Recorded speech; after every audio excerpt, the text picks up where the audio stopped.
મુશળધાર વરસાદથી થરાદ તાલુકાનું ખાનપુર ગામ સંપર્ક વિહોણું બન્યું છે। ખાનપુર ગામમાં જવાનો મુખ્ય રસ્તો પાણીમાં ગરકાવ છે। છેલ્લા 4 દિવસથી ખાનપુર ગામ સંપર્ક વિહોણું છે।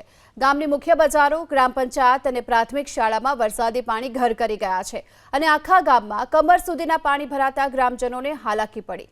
આ પાણી નિકાલની કોઈ જ પ્રકારની યોગ્ય વ્યવસ્થા ન હોવાથી ગામમાં જળબંબાકારની સ્થિતિ છે। સરકાર કે પ્રશાસન તરફથી કોઈ મદદ ન મળી હોવાનું ગ્રામજનોનો આરોપ છે। 150 થી વધુ લોકોને સરકારી સ્કૂલમાં આશરો આપવામાં આવ્યો। સ્કૂલના સંચાલકો અને ગ્રામ પંચાયત તરફથી લોકો માટે ભોજન અને પીવાના પાણીની વ્યવસ્થા કરવામાં આવી। પશુઓને પણ સ્કૂલની અંદર જ રાખવામાં આવ્યા છે। કુદરતની આગળ હર કોઈ લાચાર છે। પછી તમારું ઇન્ફ્રાસ્ટ્રક્ચર મજબૂત હોય, ગમે એટલા આધુનિક સંસાધન હોય, તેની સાબિતી છે બનાસકાંઠામાં વરસેલા વરસાદની। બનાસકાંઠામાં વરસેલા અનરાધાર વરસાદે અનેક તાલુકા મથકોને પાણીમાં ગરકાવ કરી દીધા। થરાદ તાલુકાનું ખાનપુર ગામ, આખું ગામ પાણીમાં છે। ગામમાં આવવાનો જે રસ્તો છે, એટલે મુખ્ય ચોરો કહેવાય, તેની મુખ્ય રસ્તો છે, તે પણ પાણીમાં કેડસમા પાણીમાં તમે જુઓ છો ગરકાવ છે।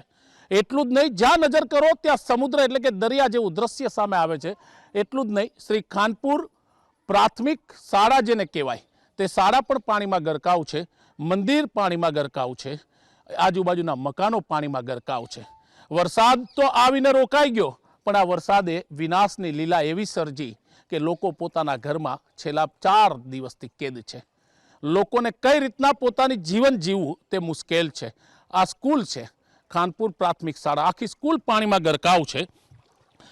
જ્યાં તંત્ર નથી પહોંચતું ત્યાં એબીપી અસ્મિતા પહોંચ્યું। લોકોની વેદનાને જાણવાનો અમે પ્રયત્ન કરી રહ્યા છે। તમે જોઈ રહ્યા છો કે સ્કૂલની હાલત શું છે। એકમાત્ર સ્કૂલ છે અને તેમાં પણ પાણી તો કેડસમા છે અને આ જ સ્કૂલમાં પરિવારોને સલામત રીતના રાખવા માટે સરકાર, તંત્ર અને લોકોની મજબૂરી છે। હાલત એવી છે કે ગામના તમામ રસ્તાઓ અત્યારે બ્લોક થઈ ગયા છે। ખેતરો બેટમાં ફેરવાઈ ગયા છે અને સાથે લોકોના ઘરોમાં પાણી ઘૂસી ગયા છે। તો કહી શકાય કે હાલત જે બની છે તે સાચે દયનીય છે। તંત્ર, સરકાર, અધિકારીઓ જે રીતના અલગ અલગ શહેરો અને ગામોમાં પહોંચી રહ્યા છે, તે જ પ્રમાણે અહીંયા પણ લોકો આવે તેવી તે અપીલ કરી રહ્યા છે। ખાસ કરીને કહી શકાય કે અહીંયા તમે જોઈ રહ્યા છો તે પ્રમાણે સ્કૂલ જે છે તે આખી પાણીમાં ગરકાવ છે, જેને કારણે શૈક્ષણિક કાર્ય પણ બંધ કરી દેવામાં આવ્યું છે।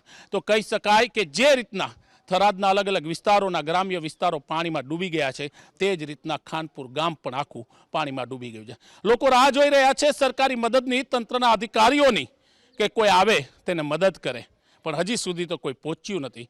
આ જ પાણી અનેક દિવસો સુધી રહે ત્યાં લગી આ લોકો આ જ રીતના પોતાનું જીવન જીવવા મજબૂર છે। કેમેરામેન જયરામ રબારી સાથે ભૌમિક વ્યાસ, ખાનપુર ગામ, એબીપી અસ્મિતા। 4 દિવસથી આની આ પૂરની પરિસ્થિતિમાં આ ગાયો દેખાય છે ને સામેથી, પછી મણોને અમારો દલિત વાસ, આદિવાસી વાસ, વજીરોમાં, ઘોંચીઓમાં બધા અત્યારે 4-5 ફૂટ પાણી પડ્યો। અને તલાટી બેન તો હોય, પણ બેન બિચારી તો ભાઈ લેડીઝ જેન્ટ્સ હોય તો શું કરે, પણ બીજું કોઈ તંત્ર અમારી મદદ આવ્યું નથી કે ભાઈ ફ્રૂટ પેકેટ કે હા કે ના કે અમને ખાવા, જે પરિવારો અત્યારે તમે જોઈને આવ્યા એ અહીંયા પડ્યા છે બધે।